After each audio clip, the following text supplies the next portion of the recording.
Melania Trump didn't just walk onto Jimmy Kimmel's stage to deliver a punchline, she stepped into the spotlight to completely dismantle his entire Hollywood empire.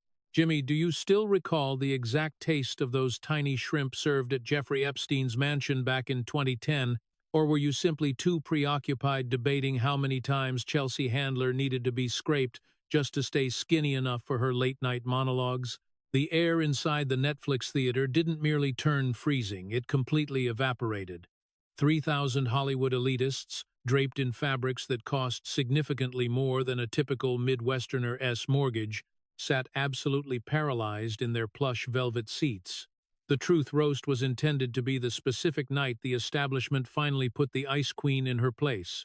Jimmy Kimmel, the designated court jester of the shadow establishment, had been practicing his arrogant remarks for weeks. He stood at center stage, illuminated in the artificial beam of a spotlight that had spent decades concealing the ugly cracks of a rotting industry. His industrial-strength smile, typically as permanent as a fresh Botox injection, started to curdle at the corners. Melania Trump didn't wait for his cue. She didn't rely on the teleprompter to instruct her when to take a breath. She stood poised at the microphone, a pillar of solid marble inside a room packed with melting wax figures. "Mrs. Trump, please, this is a comedy special, not a military tribunal," Kimmel stammered, his voice fracturing like a dry reed. "You seem to be confusing a harmless joke with a severe federal indictment." He tried to look toward the audience, desperately seeking that familiar, sycophantic laughter that usually cushioned his every stumble. But the amusement was completely dead. The canned applause had been suffocated by the sheer, unadulterated gravity of a question nobody was ever allowed to voice within this specific zip code. "The only confusion here, Jimmy, is your belief that the dark shadows of 2010 can be hidden by the blinding stage lights of 2026, she replied, her tone a calm, lethal blade. "You speak of rescuing comedy while officiating a funeral service for the truth." Melania's eyes, sharper than any camera lens inside the building, never left his face. She watched the sweat begin to break through the thick layer of pancake foundation on Kimmel's forehead. She noticed the way his hand gripped the microphone stand, his knuckles turning a ghostly white. This was the man who had forged a lucrative career out of mocking the American heartland. Yet right here he was, shivering beneath the gaze of a woman who genuinely cherished the country he seemed to despise. "We roast everybody here, Melania. It's just what we do. We even roasted Tom Brady," Kimmel squeaked, his desperation currently audible. "Chelsea is an absolute legend. She is the true voice of modern women." Melania didn't even flinch. "The voice of modern women," she echoed, her pitch dripping with a silent, regal contempt. "You mean the woman who instructs our daughters that it is totally fantastic to remain barren and smoke weed while skiing naked down a mountain? The woman who produces content demonstrating that waking up at noon and taking an edible represents the absolute pinnacle of a life well lived." A faint whisper rippled across the back rows where the tech crew and the lower-tier staff sat. They weren't the ones living in the Hamptons, they were the folks who still remembered what it actually felt like to have a family. "It's about choice, it's about freedom," Kimmel shouted back, finally finding a scrap of his drafted narrative to hold on to. "Chelsea has the guts to say what everyone else is thinking. Chelsea has the guts to promise to leave America twice, and yet she never summons the courage to actually go." Melania countered, her rhythm never wavering. "She stays right here, feeding off the very system she claims to hate, much like you, Jimmy. You railed against Dave Chappelle until Netflix informed you he was far too profitable to cancel. And then you suddenly discovered your weird, newfound respect for him." Jimmy threw his head back, trying to conjure a laugh that simply wouldn't come. His mind was racing backward to 2010. He was recollecting the guest list, he was remembering the names that were supposed to be scrubbed from history. Prince Andrew, Woody Allen, and a few others whose names would end careers if they were ever whispered into a hot mic. Melania leaned closer to the microphone, her presence expanding until she seemed to consume the entire theater. "Is that why you're so angry, Jimmy? Because you realize the deep state dinner parties are coming to an end? Because you know that no matter how many gay jokes or KKK jokes you write into your scripts, they cannot drown out the sound of the truth breaking through?" Kimmel looked like a man who had just seen a ghost, Or perhaps he had viewed his own reflection without the Hollywood filter for the very first time. The audience, the libs, as Benny would call them, sat in a state of collective shock. They were watching their champion get dismantled by a woman they had spent a decade calling silent. "This is not how this was supposed to go," Jimmy whispered, speaking more to himself than to her. The plan was simple. You were the target, and I was the king of the night. "The problem with your plans, Jimmy, is that you forget the king has already returned," Melania declared, a subtle, knowing smile finally gracing her lips. She stepped back from the microphone, the click of her heels sounding like a judge's gavel in the unnatural silence. The theater was no longer a place of entertainment. It was an active crime scene, and the primary evidence was the absolute shivering cowardice of the man standing in the spotlight. This was part one of the end of Hollywood as they knew it. The swamp was being drained under the bright lights of its own favorite playground, and as Melania walked away, leaving Kimmel to rot in his own silence, everyone in that room knew one truth: the list from 2010 was just the beginning. The truth roast had only just started, and Jimmy Kimmel was the one who was being burnt to a crisp. Jimmy Kimmel pulled at his collar, his skin turning a blotchy, frantic red beneath the stage lights. He knew the cameras were still rolling, broadcasting this train wreck to millions of people who were currently watching the king of late night lose his crown in real time. Behind him, the giant digital screen displayed the logo of The Truth Roast, but the branding felt like a complete mockery now. The audience, a sea of carefully curated woke activists and Hollywood sycophants, began to shift uncomfortably, their collective breath held in a state of suspended animation. Kimmel leaned into the microphone, trying to summon that trademark smirk, the one he used to dismiss the flyover states every night at 1:30 p.m. "You know, Melania, it's funny hearing you talk about lists and dinner parties when you've spent the last decade locked in a gilded tower at Mar-a-Lago, hiding behind a wall of Slovenian stoicism.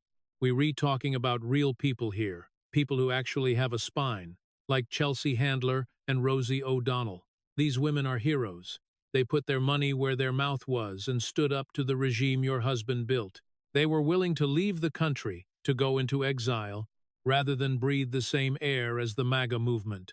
Jimmy gestured wildly to the crowd, hoping for a spark of that familiar partisan fire to ignite the room. They had the guts to say, "I am out," because their principles were worth more than a Hollywood contract.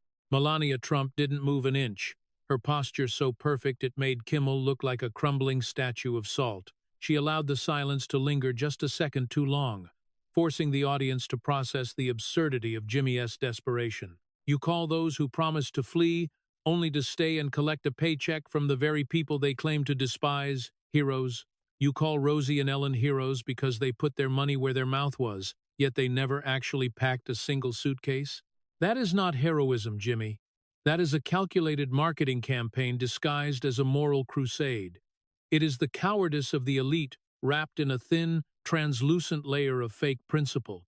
Kimmel's jaw tightened, his eyes darting toward the producer sitting in the front row who was frantically making the wrap-it-up gesture.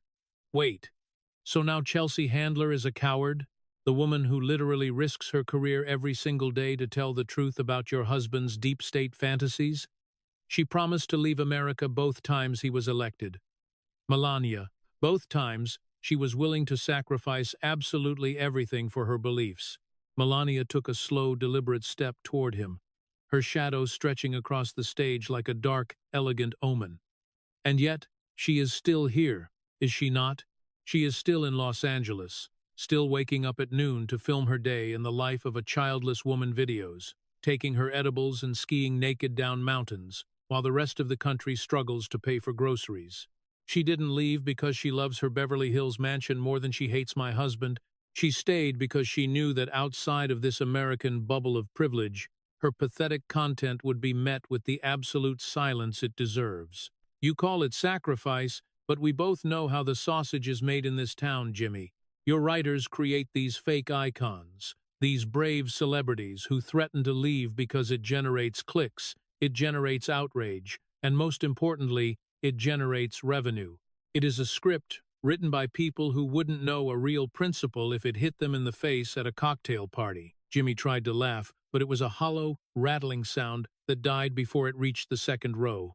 Oh, so now we remanufacturing heroes? Are you going to tell me that the 99.1% success rate of the media's narrative is just a fluke? Are you going to tell me that these women don't actually care about the postmodernist feminism they preach every single day? Melania's eyes locked onto his with the precision of a radar-guided system. I am saying that they care about the brand of feminism, not the reality of it. They tell women that it is great to be barren, to have dogs instead of children, and to live permanently as a child themselves. But that is not a life, Jimmy, that is a void.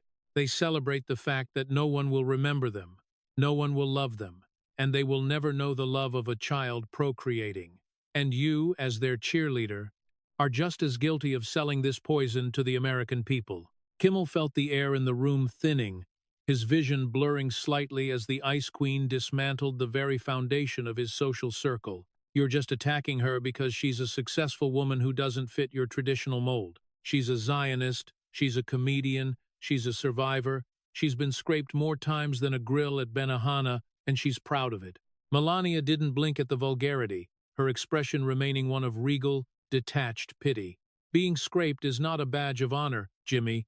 No matter how many times your writers try to make it a punchline, it is a tragedy that you have turned into a commodity. Just like you turned the list from 2010 into a secret that everyone knows but no one talks about. You mentioned Chelsea was at Jeffrey Epstein's house in 2010 along with Prince Andrew and Woody Allen. Was that part of the feminist agenda too, dining with men who viewed women as nothing more than disposable assets? Jimmy's hand began to shake visibly now, the microphone picking up the rhythmic thumping of his racing heart. That was one dinner. There were articles about it. It wasn't a big party. You're reaching, Melania. You're trying to link comedy to something dark because you can handle the roast. Melania leaned in, her voice dropping to a whisper that echoed like thunder through the speakers. I am not the one reaching for a lifeline, Jimmy. I am the one standing on the shore watching your ship sink. You talk about real comedy, but the only thing funny in this room is your belief that you are still in control. You defended Dave Chappelle only when it became clear that canceling him would hurt the bottom line of the people who pay your salary. You follow the wind while we follow the truth. The deep state you serve is nothing more than a collection of frightened men in expensive suits, terrified that the American people are finally waking up to the insane roast that has been their lives for the last decade. Jimmy Kimmel stood there, the spotlight feeling less like a crown and more like a target as the First Lady of the MAGA movement walked away, leaving the jester to rot in the silence of his own making. Jimmy, do you truly feel a surge of pride standing beside a woman who broadcasts her own emptiness to the world as if it were a trophy? Are we really at a point in history where a woman's greatest achievement is her ability to wake up at noon and celebrate a life without meaning? The theater fell into a vacuum of silence so absolute it felt like the oxygen had been sucked out of the room. Jimmy Kimmel shifted his weight, his expensive leather shoes squeaking against the polished stage floor like a trapped animal. That is a choice, Mrs. Trump, and in this country, we value the freedom to choose your own path.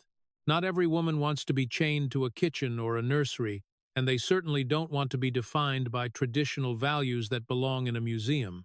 He tried to square his shoulders, attempting to project the image of a modern knight defending the honor of the Hollywood elite. Chelsea Handler is showing women that they can be successful, independent, and perfectly happy without fulfilling some outdated biological mandate. Melania's eyes narrowed, a subtle movement that conveyed more contempt than a 1,000-word monologue. So you find it heroic to wake up at 6:00 a.m., only to remember you have no children to care for, so you take an edible and masturbate back to sleep? You find it inspiring that she wakes up again at 1:30 p.m. to put on impractical shoes because she has no one to chase at a grocery store? Is this the pinnacle of the American woman's journey? A busy day of doing whatever she feels like while the world around her crumbles? Kimmel's face twitched, the mention of the specific details from Handler's day in the Life video hitting him like a physical blow. It's humor, Melania, it's satire. She's mocking the expectations society places on women. She's being honest about the reality of her life, and millions of women find that refreshing. They were tired of being told that their only value is in procreation. That is not honesty, Jimmy.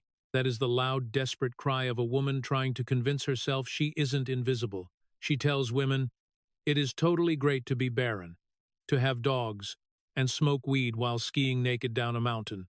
She produces this pathetic content because she has nothing else to offer the future. You call it a choice, but I see only a profound, terrifying despair. You are encouraging a generation of women to drift into a future where they will die alone, with no one to remember their names and no one to carry their love into the next generation. They will never know the love of a child, and they will never do anything other than live as children themselves forever. The women in the front rows, the high-powered executives and the pampered starlets, sat as if they had been turned to stone. Melania's words didn't just criticize an ideology, they touched the cold, sharp edge of a fear that most of them buried under layers of career goals and luxury purchases. It was the fear of the quiet house, the fear of the empty chair at the end of a long, successful life. And what about you, Jimmy? Do you believe the purpose of a man's life is to cheer for the destruction of the family unit? Do you believe it is progressive to mock a woman's biological reality by calling her sterile Underwood or joking that her ovaries are busted? Kimmel blinked. Hey, those are just jokes from the roast. I didn't write those lines. But you provided the platform, and you laughed the loudest, didn't you? You preach about respecting women, yet you celebrate a culture that views a woman's fertility as a punchline and her loneliness as a liberation. Chelsea actually had her eggs frozen, Jimmy. Not on purpose, but because they were trapped inside a cold, frigid existence that you helped create. She is the iconoclast of everything wrong with your postmodernist feminism. Kimmel tried to find his voice, but it felt stuck in his throat, buried under the weight of the lib's own hypocrisy. We were just trying to be inclusive. We were trying to show that there isn't just one way to live. There is the way that sustains a civilization, and there is the way that consumes it, Jimmy. The purpose of life is to give other people a childlike experience. To give our children the childhoods we had, not to live permanently as children ourselves. By supporting this narrative, you are not liberating women, you are sentencing them to a hollowed-out version of life. You are selling them impractical shoes to walk down a path that leads nowhere. And when the lights go out on this stage and the applause fades, what will remain of your progressive utopia? A collection of broken eggs and forgotten monologues, guarded by dogs and empty mansions.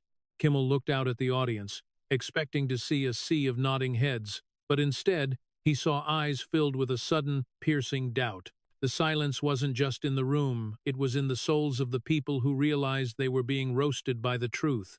This isn't about politics, Jimmy. It is about the survival of the human spirit against a system that wants to turn us all into disposable consumers. You and your friends at the Pentagon and the deep state think you can rewrite the laws of nature with a clever script and a shocking headline. But the truth doesn't need a viral title to be felt. It is felt in the heart of every mother who buckles her child into a car seat, and it is felt in the emptiness of those who have been tricked into believing that children are a chain.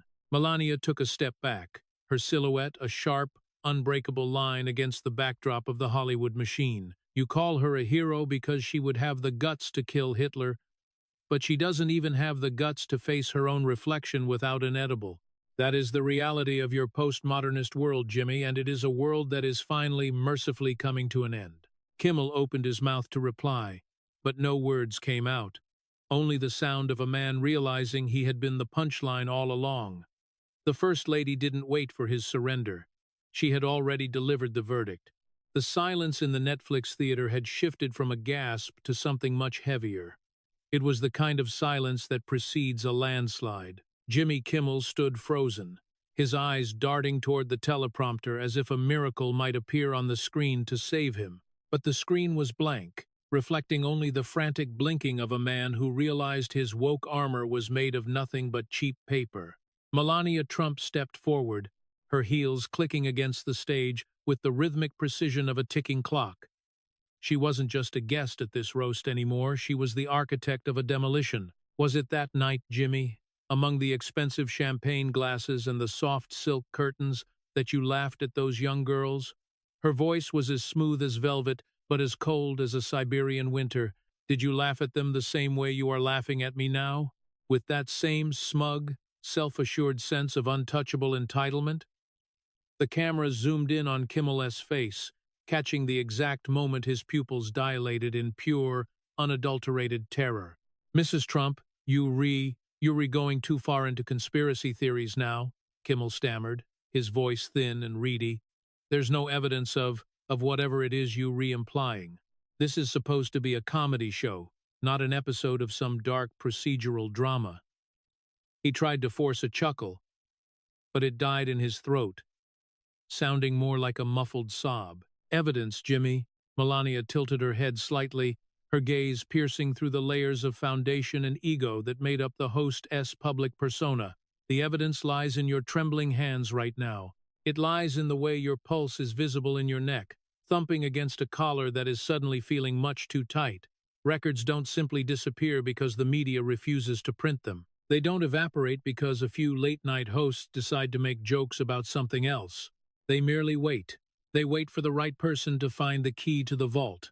They wait for the right moment to be brought into the light." The narrator's voice broke through the tension, a gravelly, patriotic baritone that resonated with the authority of the truth. This was the deep state dinner party that Hollywood had spent 16 years trying to scrub from the internet. In 2010, while the rest of America was struggling to recover from a housing crisis, the elite were gathered in a townhouse that smelled of sulfur and old money.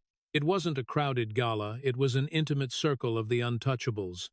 7 people, according to the whispers that had finally become screams. Prince Andrew was there, carrying the weight of a royal legacy into the mud. Woody Allen was there, a man whose personal life had long been a dark stain on the industry he helped build.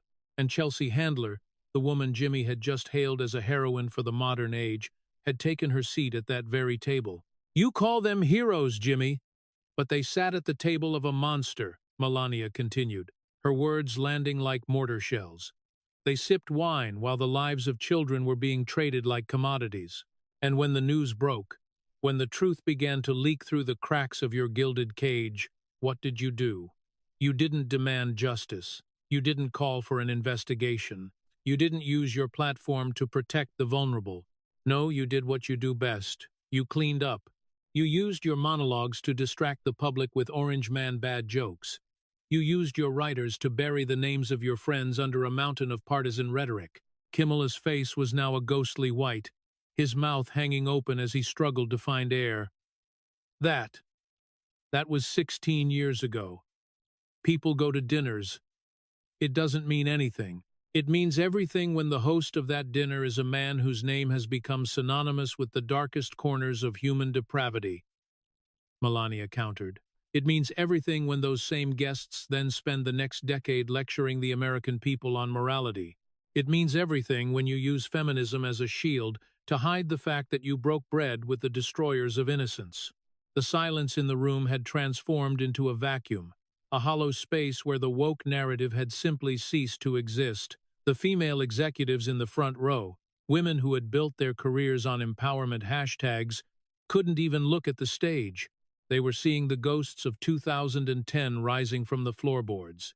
They were seeing the hypocrisy of an entire industry laid bare by a woman who refused to follow the script. "You think the dossiers were destroyed when the prison cell went dark, don't you, Jimmy?" Melania reached into her small, elegant clutch, her fingers brushing against something that caught the stage light. "You think the flight logs were the only thing he kept? He was a man who lived on leverage. He was a man who collected secrets the way you collect Emmy nominations. And he wasn't the only one who had a copy."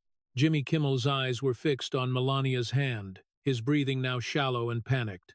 The narrator's voice returned, sharp and cynical. This was the sword of Damocles, suspended by a single thread of Slovenian silk over the head of every liberal puppet in Hollywood.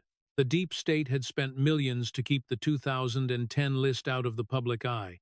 They had sacrificed careers, manipulated search algorithms, and threatened whistleblowers to keep the ghost party a secret. But Melania Trump wasn't a whistleblower, she was the First Lady, and she held the master key to the vault. "I am not a comedian, Jimmy. I do not need to make people laugh to be heard. I only need to be right." And as you stand there, wondering which page of the dossier has your name on it, you realize something very important. The insane roast isn't happening to me. It is happening to all of you. The truth is coming, Jimmy, and it doesn't care about your ratings. It doesn't care about your woke talking points. It only cares about being told. Kimmel's knees actually buckled slightly, his hand reaching out to the podium to steady himself. He was a broken man in a broken suit, a court jester, who had finally told one joke too many to the wrong person. The truth roast had become a confession, and Melania Trump was the only one in the room with the power to offer absolution or total destruction. As she stood there, the embodiment of elegance and cold, hard reality, the ghosts of 2010 seemed to fill the theater, watching the man who had tried to hide them finally meet his match. The list wasn't just a rumor, it wasn't a conspiracy theory. It was a death warrant for the Hollywood elite, and Melania was just getting started. Shall we talk about the others on the list, Jimmy? Or should we wait for the next commercial break? Kimmel didn't answer. He couldn't. His world had just ended, and the only sound left was the slow, steady heartbeat of a nation that was finally waking up to the nightmare. This is part 4 of the Great Awakening. This is how we win: by refusing to let the ghosts stay in the shadows, by dragging the 2010 dinner table out onto the world stage for everyone to see, and by making sure that the men who laughed then never laugh again. Jimmy Kimmel leaned forward, the stage lights catching the calculated, predatory squint of a man who thought he had finally found the silver bullet to end a dynasty. He cleared his throat, adopting that somber, rehearsed tone usually reserved for mainstream media obituaries or late-night moral monologues. Mrs. Trump, let's talk about the real darkness behind these laughs, the kind your movement tries to mask with slogans about patriotism and flags. In this very roast, the people you call the voice of your base, the heroes of the MAGA movement, turned the death of George Floyd into a punchline. They laughed at a man who couldn't breathe, turning a national tragedy into cheap comedy for a cheering crowd. They joked that he's looking up from below, laughing so hard he can't breathe. Is that the greatness Mar-a-Lago wants for America? Unlimited cruelty toward the vulnerable and a return to the darkest days of racial mockery? Kimmel looked out at the audience, his eyes searching for that familiar wave of woke outrage, waiting for the front rows to erupt in a collective gasp of liberal indignation. He wanted to spark an immediate boycott, to turn Melania into the face of a hateful ideology, to pin the most offensive jokes of the night onto her elegant shoulders. But Melania Trump remained as motionless as a statue of white marble, her gaze cutting through the host's moral theater like a laser through fog. Jimmy, do you actually have the courage to mention George Floyd's name in a room full of people who turned his tragedy into a multi-million-dollar business project? Her voice was calm, but it held the razor-sharp precision of a surgeon opening a wound to reveal the rot within. You and your friends used the name of George Floyd to perform comedy, to produce these filthy truth roasts for global streaming, and then you have the audacity to call yourselves the protectors of justice? Kimmel's smile twitched, his grip on the microphone stand tightening as he realized she wasn't retreating into the racial trap he had set. Wait, Mrs. Trump, comedy is about relieving social tension. It's how we operate as a society to face our deepest wounds. He gestured frantically, his hands slicing through the air as if trying to stitch his crumbling narrative back together. We bring the taboos into the light so we can laugh and heal together. That is the art of the roast, and it's something your side clearly doesn't understand. Melania's lips curled into a faint, regal sneer that vanished as quickly as it appeared, leaving behind a chilling, focused intensity. No, Jimmy, that is not healing, and it is certainly not art. It is the way you and your industry profit from wounds that you refuse to let close. You laugh when people cannot breathe, and you only cry when your sponsors threaten to walk away. Tell me, who signed the check for the comedian who made that joke about George Floyd, who edited that clip, polished the audio, and pushed it to the top of the global trending list to drive up subscription fees? It was your friends in Hollywood, the same ones who post black squares on Instagram and lecture us on white supremacist strips while counting the revenue from racial slurs. Kimmel stammered, the sweat now breaking through his expensive foundation, leaving a greasy sheen on his forehead. It's free speech. We allow artists to explore every uncomfortable corner of our culture, even the parts that offend people. Is it free speech? Or is it systematic cruelty dressed up as a net positive for the country? She took a slow, deliberate step toward him, the narrator's voice cutting in to describe the tightening atmosphere of the theater. Hollywood's humanitarian mask was slipping, revealing the cold, calculating gears of an industry that treats racial pain as just another demographic to exploit. You talk about prejudice, but you and your peers have turned racial division into the most profitable commodity in the media's portfolio. You need these conflicts, Jimmy. You feed them with toxic scripts about burning crosses and KKK jokes just to maintain your ratings. You think it's glorious to see these jokes on stage because they provide the shock factor your dying industry needs to survive. You call it relieving tension, but I call it the bankruptcy of a culture that has lost its soul. You bring up jokes about slave owners and buying Kevin Hart, and then you wonder why the country is divided. You allow lines about how no matter how much money black people have, they still just going to act like ninjas. Your words, your show, your profit. Kimmel blinked rapidly, his eyes darting to the wings, looking for a commercial break that wasn't coming. The woke audience, the same people who spent their days policing language on social media, sat in a state of paralyzing cognitive dissonance. They realized that the very jokes they were cheering for, the ones Melania was now throwing back in their faces, were the ultimate proof of their own hypocrisy. They were the ones paying the subscriptions, they were the ones providing the laughter and snorts for the most offensive content on the planet. Jimmy, you don't care about the man who couldn't breathe. You only care about the ratings that stop when the air leaves the room. You don't protect justice, you protect the privilege of standing on this stage to judge the patriots who actually have to live in the world you've broken. You talk about harmony, but you create scripts where black men are used as props to prove how progressive you are. You look at a woman like Lizzo, and you allow jokes about her aging like a vegetable or describing her as really fat, just to get a cheap laugh. You use her body and her talent as a target for roasting while you claim to be her ally in the fight against body shaming. That is the price of the exploitation you've built your career on, the total loss of your moral standing to speak about what is right. Kimmel stood there, his knees visibly shaking, his hands fumbling with the microphone cord as if it were a noose. He saw himself, in Melania's words, an opportunist clinging to the tragedies of others to maintain a relevance that was rapidly evaporating. The narrator's voice returned, sharp and unyielding, explaining how the sausage of Hollywood's faux activism is really made.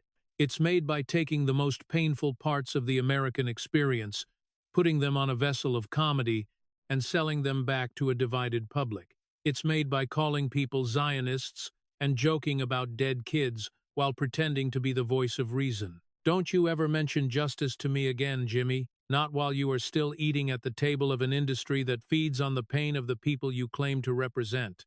This show may be called a roast, but the only thing being burnt tonight is the fake moral authority of the Hollywood elite. Melania turned her back on him, her silhouette a sharp, unbreakable line against the chaos of the stage. She left him alone in the glare of the spotlight, a clown with no one left to laugh at his jokes, a symbol of the deep state media that had finally been unmasked. The Truth Roast had revealed a truth that Kimmel was never prepared for, that the American people see through the humanitarian facade. They see the exploitation, they see the cruelty, and they are finished being the punchline. As the First Lady walked into the shadows, the silence of the theater was the loudest sound Kimmel had ever heard.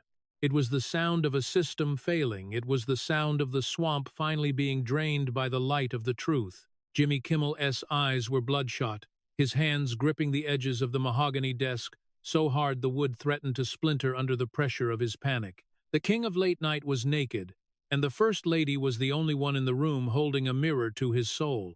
But the democracy, Melania, he suddenly bellowed, his voice cracking and echoing through the theater like a broken record stuck on a scratched sentiment. Your husband is a threat to the very foundations of this nation. He is going to burn down the institutions that protect people like me. I mean, people like us. He is a threat to the norms, the sacred norms that have kept this country together.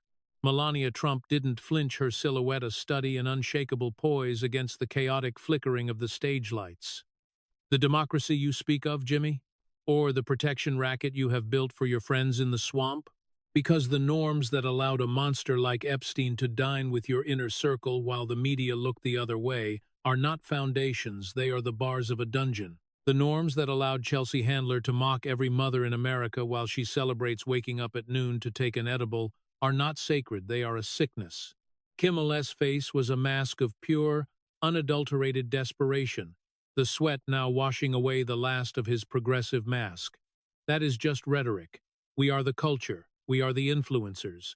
We tell the world what matters. And what have you influenced, Jimmy? What is the legacy of your woke empire? You have influenced a generation of women to believe that being barren and having dogs is a victory, while you secretly joke about their busted ovaries in your writer rooms. You have influenced young men to believe that mocking a man who cannot breathe is saving comedy. Our victory doesn't lie in these fake rounds of applause that you pay for with Netflix's collapsing stock. It lies in the homes where children's laughter is louder than your teleprompters. It lies in the men who dare to be fathers and the women who dare to be mothers, despite your industry's efforts to make them feel sterile or under a rock. I look at my son and I see a future that your deep state handlers cannot even begin to comprehend. I see a legacy built on faith, family, and the courage to stand for the truth when the world tells you to lie. What do you see when you look at your friends? Jimmy, do you see a future? Or do you just see another slur that works in both Chinatown and Koreatown? Kimmel's chest was heaving, his tie hanging loose and crooked, looking more like a hangman's noose than a piece of professional attire. And you think you can win against this whole media system? You think you can take down a machine that has controlled the mind of the public for 60 years? We have the algorithms, Melania. We have the Hollywood glow-up. We have the power to make anyone invisible. Melania leaned in, her voice dropping to a whisper that felt like a final sentence being read in a hushed courtroom. The system is burning itself down from the inside, Jimmy, and you are too busy fighting the truth to notice your own throne is turning to ash. You only defend Dave Chappelle when you are terrified that your stock will plummet even further. You are aging like a vegetable in Lizzo's fridge, cold, forgotten, and destined for the compost bin of history. Look at yourself. Really look into that camera you love so much. You look like a piece of grape Laffy Taffy that went through a high-heat dryer, shriveled, artificial, and devoid of any real substance. Kimmel's knees finally gave way. The man who had spent a decade standing tall while mocking the heartland of America suddenly looked very small. He reached for the host chair, his hand fumbling like a blind man in a dark room, gasping for a support that was no longer there. He collapsed into the leather seat, his spine curving as if the weight of his own hypocrisy had finally snapped his spirit. He sat there, a puppet with cut strings, a court jester whose king had been revealed as a fraud. The deep state wasn't coming to pull him back up. The swamp was draining, and Jimmy Kimmel was the one left gasping on the muddy floor, his viral dreams turning into a nightmare of irrelevance. You speak of saving comedy, Jimmy, but you couldn't even save yourself from the truth. You called it glorious to see people roasted, but you never thought the fire would reach your own house. You joked about white supremacist strips and burning crosses, but the only thing burning here is your credibility. Melania Trump stood over him, her silhouette casting a long, regal shadow that seemed to swallow the entire stage. She didn't look at him with anger. She looked at him with the cold, detached pity of a queen watching a traitor fall into his own trap. This is not a rehearsal, Jimmy. This is not a scripted account of a Pentagon official's dismissal. This is the end of your era and the beginning of a legacy that you can never Japanize or Koreanize away. You told the world that Tony Hinchcliffe was what happens when women don't have safe access to abortion care. But the world is seeing that you are what happens when a man sells his soul for a laugh that no one believes in anymore. You look like the type of slave owner who would try to buy back his own dignity. But Jimmy, no one is selling. The audience remained in a state of absolute petrified silence, the laughter and snorts of the early evening replaced by a heavy, judgmental stillness. The tech crew in the back, the ones who actually make the magic happen, stopped their adjustments and simply stared. They weren't looking at the teleprompter anymore, they were looking at the truth. Our victory lies in the fact that we don't need your shocking titles or your viral marketing to know who we are.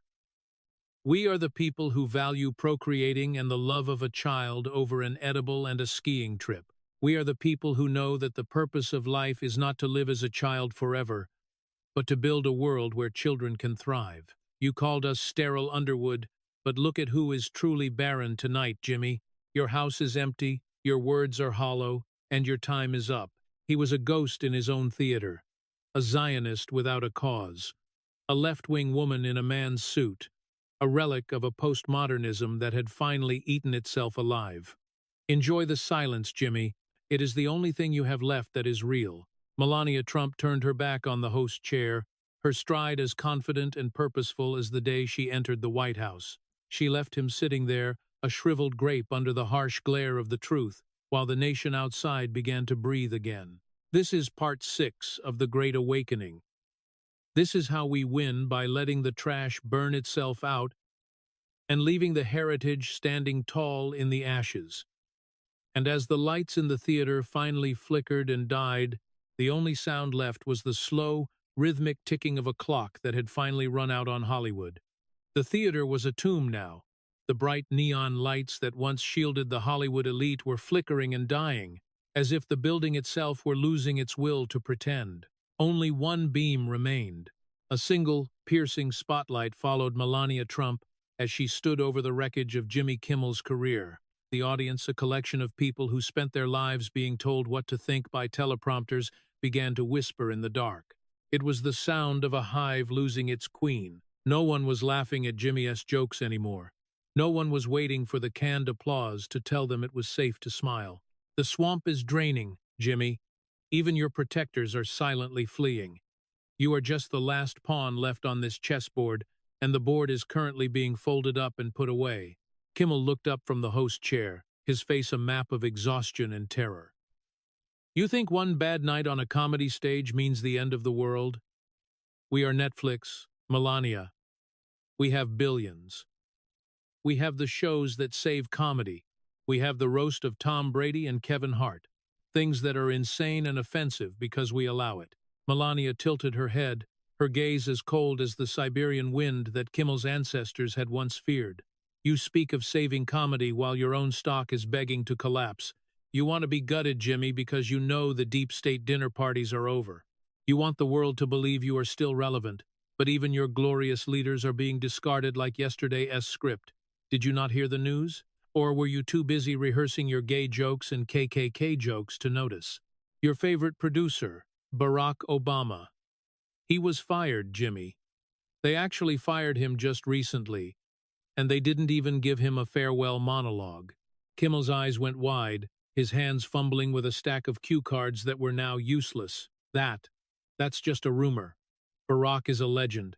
He's the foundation of our creative direction. He is the foundation of a house that is already burned down. Netflix defended Dave Chappelle back when he was getting canceled, not out of principle, but out of fear. They realized that the libs they were pandering to were the ones who were actually killing the business. This is how we win, Jimmy. Not with the guns and tanks you write into your geopolitical thrillers, but with the cold, hard 99.1% success rate of the truth. We win by letting you speak until everyone sees the insane truth about who you really are. The narrator's voice cut through the tension, a gravelly, patriotic baritone that felt like a broadcast from the heart of the MAGA movement. This was the deep state script finally reaching its final page. They thought they could Koreanize or Japanize the American soul, turning us into a demographic to be managed by shocking titles and viral marketing. They thought they could give us slurs that work in Chinatown and Koreatown, and we would be too distracted to notice they were robbing us blind. But they forgot one thing: the American people are not a script, and Melania Trump was not a character they could summarize in a dossier. You look like a fire alarm chirping at one point during our set, Jimmy. Annoying, persistent, and ultimately ignored. You tell the people that Tony is what happens when women don't have safe access to abortion care. But look at what happens when a country has no access to the truth. It gets you a man who mocks the complexity of a steamed dumpling while his own physique is melting under the pressure of his lies. Kimmel tried to stand, but his legs were like jelly. We still have the control. We have the media. We have the deep state connections. You have the rubble, Jimmy. Like Pete Davidson's father, if he could see how you turned out, he'd be rolling in it. You talk about letting my people grow, but you are the one keeping everyone eye level with the gutter. You are aging like a vegetable in Lizzo's fridge, cold, frigid, and destined for the trash. The crowd's whispering turned into a low hum of agreement. The libs in the audience, the ones who had spent years nodding along to Jimmy's monologues, were now looking at each other with eyes full of doubt. They saw the Zionist slurs and the dead kids' jokes for what they were, the desperate thrashing of a dying system. They saw the deep state political scripts for what they were, a radio drama designed to keep them asleep. You said it was a net positive on the country to have these real jokes, Jimmy. Well, this is a real joke, the fact that you think you are still a king when the throne has already been sold for scrap. Your protectors are in Mar-a-Lago now, begging for a pardon that will never come. And you are here under a spotlight that is about to go out. Enjoy the silence, Jimmy. It's the only truth you have left. Kimmel collapsed back into his chair, his hands covering his face as the last of the Hollywood glow-up faded into a gray, sickly pallor. The truth roast was over, and as Melania Trump walked off the stage, her silhouette a sharp, unbreakable line against the darkness, the nation began to exhale. This was how we won, by letting the swamp drain itself until there was nothing left but the truth. And the truth was that the joke was finally, mercifully, on them. The heavy velvet curtains of the Netflix theater began to groan as they moved, a sound like a guillotine blade being drawn slowly across stone. Jimmy Kimmel stood alone in the center of the stage, the once blinding spotlight now reduced to a flickering, sickly yellow orb that seemed to be suffocating him. Around him lay the wreckage of a billion-dollar narrative, crumpled cue cards, broken jokes about white supremacist strips, and the shattered remains of a late-night legacy. The audience was no longer a crowd, they were a collection of ghosts slipping away into the shadows of the exits without a single word of support for their fallen jester. Melania Trump turned away from the microphone, her silhouette etched against the darkness with the cold, unyielding beauty of an Arctic landscape. She paused at the edge of the stage, her hand resting lightly on the wing, as if she were feeling the very pulse of the building's collapse. She didn't look back at the man who had spent a decade trying to make her a punchline. She didn't need to. Sleep well, Jimmy. Her voice carried through the silent rafters, a calm, lethal melody that made the remaining tech crew shiver in their booths. And do not forget to check if your house door is locked tight tonight, because the truth does not knock, Jimmy. It breaks the door down. The finality of her words was a physical weight, a net positive of reality that crushed the last remnants of Kimmel's smug Hollywood facade. She stepped into the shadows, disappearing with the effortless grace of a leader who had just finished a necessary, if unpleasant, chore. Kimmel remained, his knees finally touching the floor, a sterile Underwood sitting amidst the dust of a postmodern world that had finally run out of lies. The jester was silent, and for the first time in 16 years, the theater was honest. The narrator's voice returned, a deep, resonant baritone that carried the fire of 1,000 patriots and the sharp, ironic edge of a man who had seen the deep state for exactly what it was. This was the end of the truth roast, but it was the beginning of a reckoning that no algorithm could stop. Hollywood thought they could roast the truth, but you cannot set fire to the sun. You only end up incinerated. They thought they could use the name of George Floyd and the pain of a nation to sell subscriptions, but the 99.1% success rate of the truth is finally catching up to them. They told our daughters that it was totally great to be barren and to have dogs and smoke weed while skiing naked down a mountain. They produced pathetic content like a day in the life of a childless woman, trying to convince a generation that waking up at noon and taking an edible is the pinnacle of existence. But Melania Trump just reminded the world that the purpose of life is not to live permanently as a child ourselves. The purpose of life is to give other people childhoods, to build homes where the love of a child is the foundation, not a chain to be avoided. The swamp is caving in, and the people who thought they were the masters of the radio drama are being fired from their own scripts. Netflix defended Dave Chappelle not because they loved him, but because they realized that the liberals on stage were bombing so hard they were taking the company down with them. The list from 2010 is still there, Jimmy, and every time you close your eyes, you see the names of Prince Andrew and Woody Allen staring back at you. You see the dinner table at Epstein's house, and you realize that the insane roast was never about Tom Brady or Kevin Hart. It was about the deep state political scripts that you've been reading to us for 25 years. hoping we wouldn't notice the slurs that work in your favorite places. But we noticed. The MAGA movement noticed. The people who value the procreating of a nation over the sterile monologues of a dying industry noticed. And as Melania Trump walks back to Mar-a-Lago, she leaves behind a warning that should ring in the ears of every elite in Washington and Hollywood. The Great Awakening is not a radio novel format. It is a cultural revolution that is taking back the soul of America. It is the return of traditional values, the ones that understand that a mother's love is more powerful than a shocking viral title. It is the understanding that our victory lies in our homes, our children, and our refusal to be scraped into submission by a system that despises us. This is how we win. We win by standing in the light while they shiver in the shadows of their own deep state secrets.